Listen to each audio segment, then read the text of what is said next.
Hello, welcome to insight point. കഴിഞ്ഞ വീഡിയോയിൽ auditing and corporate governance എന്ന സബ്ജക്റ്റിൻ്റെ സെക്കൻഡ് മൊഡ്യൂളിൻ്റെ ക്ലാസ്സാണ് ഡിസ്കസ് ചെയ്തത്.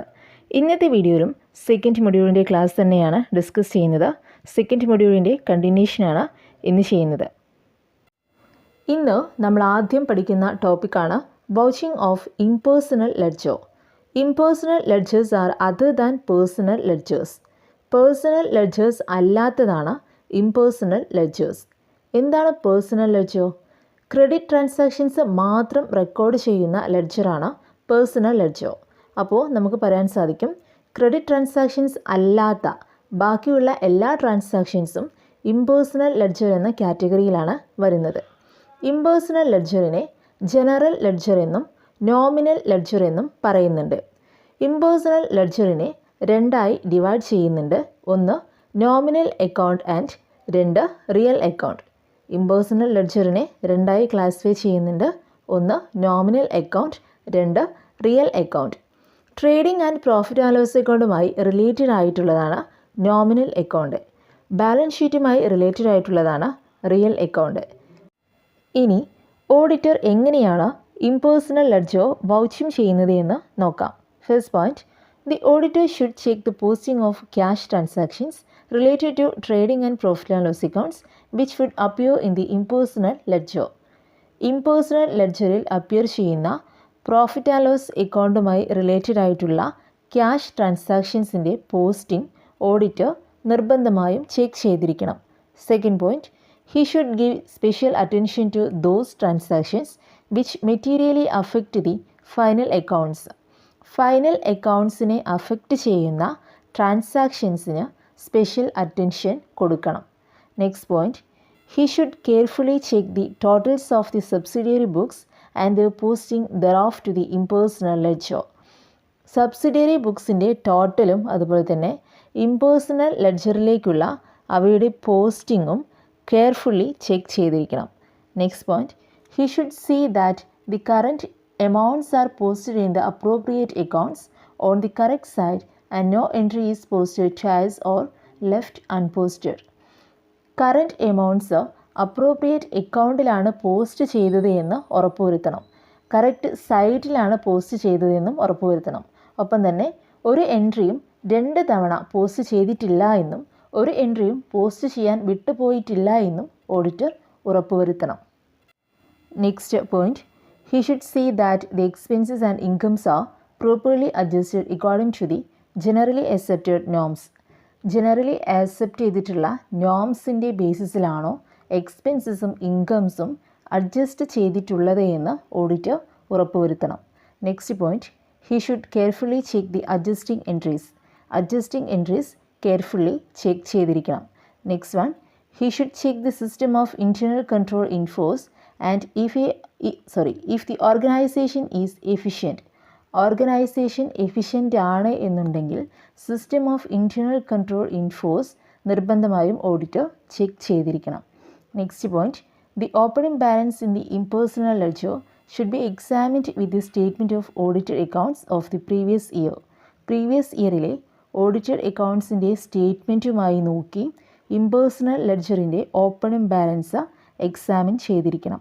നെക്സ്റ്റ് പോയിന്റ്, ഇത് ലാസ്റ്റ് പോയിൻ്റാണ്.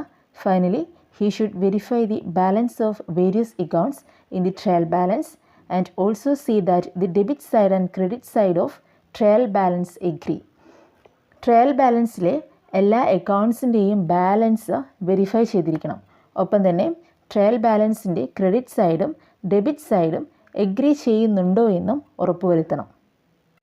ഈ പറഞ്ഞ മാനറിലാണ് ഓഡിറ്റർ ഇംപേഴ്സണൽ ലെഡ്ജർ വൗച്ചിങ് ചെയ്യുന്നത്. ഇനി ഔട്ട്സ്റ്റാൻഡിംഗ് അസറ്റ് എന്താണെന്ന് നോക്കാം. The expenditure already incurred during the period but a portion of this pertains to the next business period. ഈ വർഷം ഉണ്ടായിട്ടുള്ള ഒരു എക്സ്പെൻഡിച്ചർ, പക്ഷേ അതിൻ്റെ ഒരു പോർഷൻ അടുത്ത ബിസിനസ് പീരീഡിൻ്റെ ഭാഗമാണ്. ഈ വർഷം ഉണ്ടായിട്ടുള്ള ഒരു എക്സ്പെൻഡിച്ചറാണ്, പക്ഷേ ആ എക്സ്പെൻഡിച്ചറിൻ്റെ ഒരു പോർഷൻ അടുത്ത അക്കൗണ്ടിംഗ് ഇയറിൻ്റെ ഭാഗമാണ്. അതിനെയാണ് ഔട്ട്സ്റ്റാൻഡിംഗ് അസറ്റ് എന്ന് പറയുന്നത്.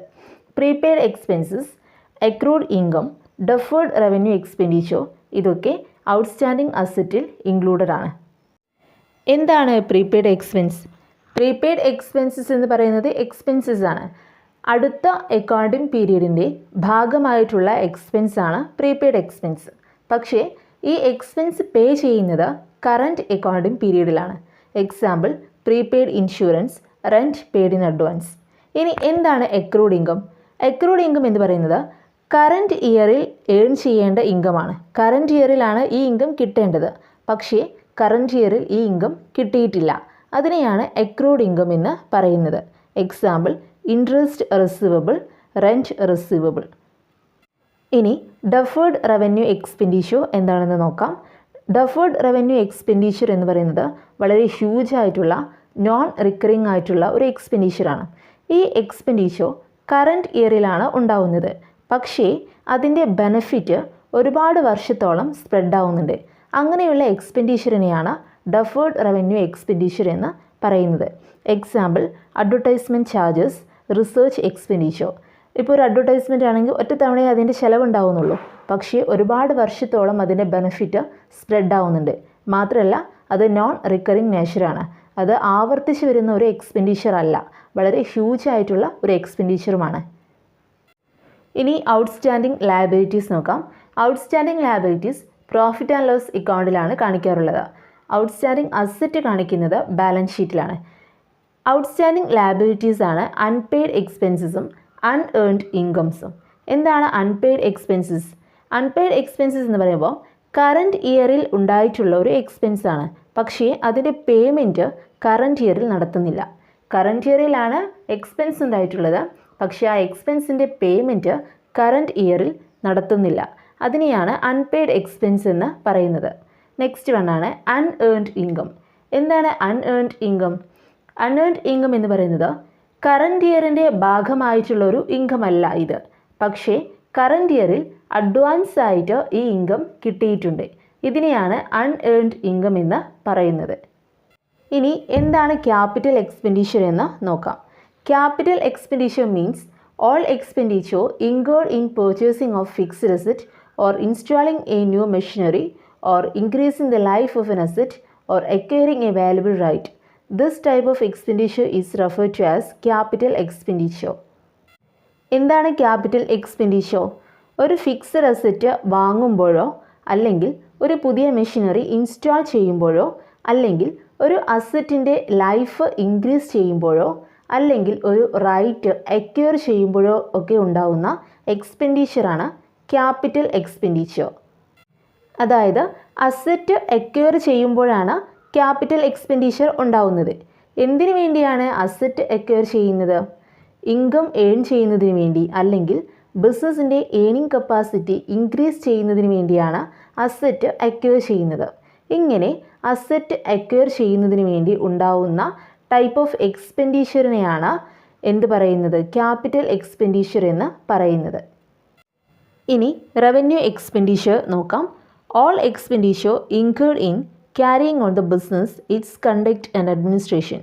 This expenditure is also incurred in maintaining the earning capacity of an asset. This expenditure is called revenue expenditure. എന്താണ് റവന്യൂ എക്സ്പെൻഡിച്ചർ? ബിസിനസ് ക്യാരി ചെയ്യുമ്പോഴും കണ്ടക്ട് ചെയ്യുമ്പോഴും അഡ്മിനിസ്ട്രേഷൻ ചെയ്യുമ്പോഴും ഒക്കെ ഉണ്ടാവുന്ന എക്സ്പെൻഡിച്ചറാണ് റവന്യൂ എക്സ്പെൻഡിച്ചർ. ഒരു അസറ്റിൻ്റെ ഏണിംഗ് കപ്പാസിറ്റി മെയിൻറ്റെയിൻ ചെയ്യുമ്പോഴും ഈ എക്സ്പെൻഡിച്ചർ ഉണ്ടാവുന്നുണ്ട്. ഇത്തരത്തിലുള്ള എക്സ്പെൻഡിച്ചറിനെയാണ് റവന്യൂ എക്സ്പെൻഡിച്ചർ എന്ന് പറയുന്നത്. റവന്യൂ എക്സ്പെൻഡിച്ചറിൻ്റെ എക്സാമ്പിളാണ് സാലറി, വേജ് ഒക്കെ. ഇനി എന്താണ് contingent liability? In any business there may be certain unknown liabilities which may or may not arise after the preparation of final accounts. ഏതൊരു ബിസിനസ് ആണെങ്കിലും ചില അൺനോൺ ലയബിലിറ്റീസ് ഉണ്ടായിരിക്കും അവിടെ. ഇത് ഫൈനൽ അക്കൗണ്ട് പ്രിപ്പയർ ചെയ്തതിന് ശേഷം അറൈസ് ചെയ്യാം, അറൈസ് ചെയ്യാതിരിക്കാം. ഇത്തരത്തിലുള്ള ലയബിലിറ്റിയാണ് കണ്ടിൻജൻറ്റ് ലയബിലിറ്റി എന്ന് പറയുന്നത്. അതായത് അറിയാത്ത കുറേ ലയബിലിറ്റീസ് ഉണ്ടായിരിക്കും ഏതൊരു ബിസിനസ്സിലും. ഈ ലയബിലിറ്റീസ് ഫൈനൽ അക്കൗണ്ടിൻ്റെ പ്രിപ്പറേഷന് ശേഷം ചിലപ്പോൾ ഉയർന്നു വരാം, അല്ലെങ്കിൽ വരാതിരിക്കാം. അങ്ങനെയുള്ള ലയബിലിറ്റിയെയാണ് കണ്ടിൻജൻറ്റ് ലയബിലിറ്റി എന്ന് പറയുന്നത്. കണ്ടിൻജൻറ്റ് ലയബിലിറ്റിയുടെ എക്സാമ്പിളാണ് liabilities under A contract of guarantee and forward contract etcetera. ഇനി എന്താണ് കണ്ടിൻജൻറ്റ് അസറ്റ് എന്ന് നോക്കാം. Some expenses paid in the previous year are likely to receive or refund in the current year.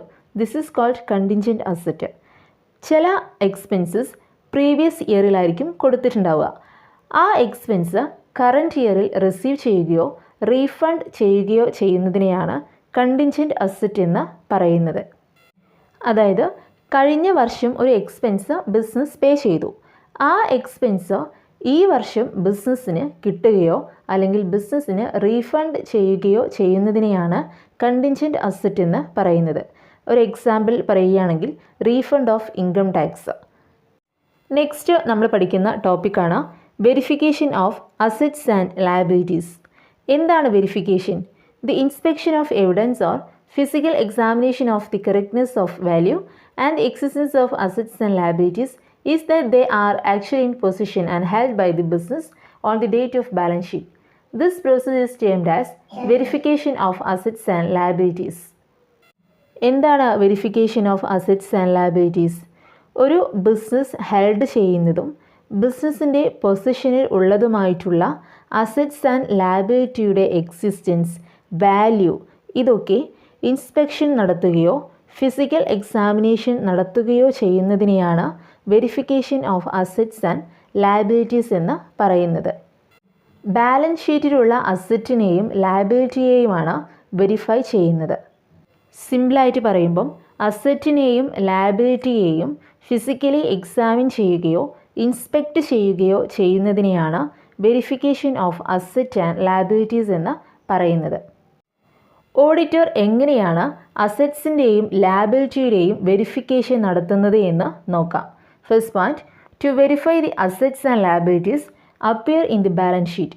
Balance ഷീറ്റിലുള്ള അസറ്റ്സിൻ്റെയും ലയബിലിറ്റിയുടെയും verification നടത്തുന്നു. Second point, to confirm the value of assets and liabilities of the business as shown in the balance sheet. Balance ഷീറ്റിൽ കാണിച്ചിട്ടുള്ള ബിസിനസ്സിൻ്റെ അസറ്റിൻ്റെയും ലയബിലിറ്റിയുടെയും value confirm ചെയ്യുന്നു. Next point, to verify the physical existence of asset on the date of balance sheet. Balance ഷീറ്റിലുള്ള അസറ്റിൻ്റെ physical existence verify ചെയ്യുന്നു. Next point, to see that the liabilities are actually held by the business. ഈ liabilities ഒക്കെ actually ബിസിനസ്സിൻ്റേത് തന്നെയാണ് എന്ന് auditor മനസ്സിലാക്കണം. Next point, to satisfy himself that they are properly valued. എല്ലാതും പ്രോപ്പറായിട്ട് വാല്യൂ ചെയ്തിട്ടുണ്ട്. അതായത് ബാലൻസ് ഷീറ്റിലുള്ള എല്ലാ അസറ്റും ലയബിലിറ്റിയും പ്രോപ്പറായി വാല്യൂ ചെയ്തിട്ടുണ്ട് എന്ന് ഓഡിറ്ററിന് സാറ്റിസ്ഫൈഡ് ആവണം. Next point, to see the suitability of the description used. Description use ചെയ്തതിൻ്റെ സ്യൂട്ടബിലിറ്റി മനസ്സിലാക്കണം. അതായത് ഡിസ്ക്രിപ്ഷൻ യൂസ് ചെയ്തത് സ്യൂട്ടബിൾ ആയിട്ടാണോ, സ്യൂട്ടബിൾ ഡിസ്ക്രിപ്ഷൻ ആണോ യൂസ് ചെയ്തിട്ടുള്ളത് എന്ന് ഓഡിറ്റർ മനസ്സിലാക്കണം. Next topic, valuation. Valuation means the critical examination and testing of the determined values of assets by the auditor on the basis of generally accepted conventions and accounting principles and of its utility. അസറ്റിൻ്റെ determined value critically examine ചെയ്യുകയും test ചെയ്യുകയും ചെയ്യുന്നതിനെയാണ് valuation എന്ന് പറയുന്നത്. Generally accept ചെയ്തിട്ടുള്ള കൺവെൻഷൻസിൻ്റെയും accounting പ്രിൻസിപ്പിൾസിൻ്റെയും ബേസിസിൽ auditor അസറ്റിൻ്റെ വാല്യൂ ഡിറ്റർമിൻ ചെയ്യുന്നുണ്ട്. ഇങ്ങനെ തീരുമാനിച്ച അസറ്റിൻ്റെ വാല്യൂ ക്രിട്ടിക്കലി എക്സാമിൻ ചെയ്യുകയും ടെസ്റ്റ് ചെയ്യുകയും ചെയ്യുന്നതിനെയാണ് വാല്യുവേഷൻ എന്ന് പറയുന്നത്. ഇനി difference between verification and valuation നോക്കാം. First difference, verification includes valuation also. Valuation is a part of verification of assets. വെരിഫിക്കേഷനിൽ വാല്യുവേഷനും ഇൻക്ലൂഡ് ചെയ്യുന്നുണ്ട്. വാല്യുവേഷൻ വെരിഫിക്കേഷൻ്റെ ഒരു പാർട്ടാണ്. Second difference, in verification the auditor verifies the existence of asset, but in valuation he ensure that the value of assets are shown in the balance sheet is correct. വെരിഫിക്കേഷനിൽ അസറ്റിൻ്റെ existence verify ചെയ്യുകയാണ് auditor ചെയ്യുന്നത്. വെരിഫിക്കേഷനിൽ എന്താ ചെയ്യുന്നത്? അസറ്റിൻ്റെ existence ആണ് auditor verify ചെയ്യുന്നത്. വാല്യുവേഷനിൽ എന്താ ചെയ്യുന്നത്? ബാലൻസ് ഷീറ്റിൽ കാണിച്ചിട്ടുള്ള അസറ്റിൻ്റെ വാല്യൂ കറക്റ്റ് ആണോ എന്ന് എൻഷ്യൂർ ചെയ്യുകയാണ് ചെയ്യുന്നത്. ബാലൻസ് ഷീറ്റിലുള്ള അസറ്റിൻ്റെ വാല്യൂ കറക്റ്റ് ആണോ എന്ന് ഉറപ്പുവരുത്തുകയാണ് ഓഡിറ്റർ വാല്യുവേഷനിൽ ചെയ്യുന്നത്. നെക്സ്റ്റ് ഡിഫറൻസ് ആണ്, in the case of verification of assets done by the auditor he is responsible for the same, but in the case of valuation it is done by the management, so the auditor is not responsible. വെരിഫിക്കേഷൻ്റെ കേസിൽ ഓഡിറ്ററാണ് verification ചെയ്യുന്നത്, അസറ്റിൻ്റെ verification ചെയ്യുന്നത് ഓഡിറ്ററാണ്, so auditor responsible ആയിരിക്കും. പക്ഷേ വാല്യൂഷൻ്റെ കേസിൽ മാനേജ്മെൻറ്റാണ് വാല്യൂഷൻ ചെയ്യുന്നത്, സോ ഓഡിറ്റർ വാല്യൂഷനിൽ റെസ്പോൺസിബിൾ അല്ല. Next point, the auditor is liable for guarantee in the case of verification, but in the case of valuation he cannot give such guarantee. വെരിഫിക്കേഷനിൽ auditor guarantee കൊടുക്കാൻ ബാധ്യസ്ഥനാണ്, പക്ഷേ വാല്യൂഷനിൽ അത്തരത്തിലൊരു ഗ്യാരണ്ടി കൊടുക്കാൻ ഓഡിറ്റർ ബാധ്യസ്ഥനല്ല. നെക്സ്റ്റ് ഡിഫറൻസ് ആണ്, in verification the chance of manipulation of account is less, but in valuation there is more chance. വെരിഫിക്കേഷനിൽ അക്കൗണ്ട്സ് മാനിപ്പുലേറ്റ് ചെയ്യാനുള്ള ചാൻസ് വളരെ കുറവാണ്, പക്ഷേ വാല്യൂഷനിൽ അക്കൗണ്ട്സ് മാനിപ്പുലേറ്റ് ചെയ്യാനുള്ള ചാൻസ് വളരെയധികം കൂടുതലാണ്. ഈ വീഡിയോ നിങ്ങളെ ഹെൽപ്പ് ചെയ്തു എങ്കിൽ ചാനൽ സബ്സ്ക്രൈബ് ചെയ്യുക, വീഡിയോ ലൈക്ക് ചെയ്യുക, ഷെയർ ചെയ്യുക, കമൻറ്റ് ചെയ്യുക. താങ്ക്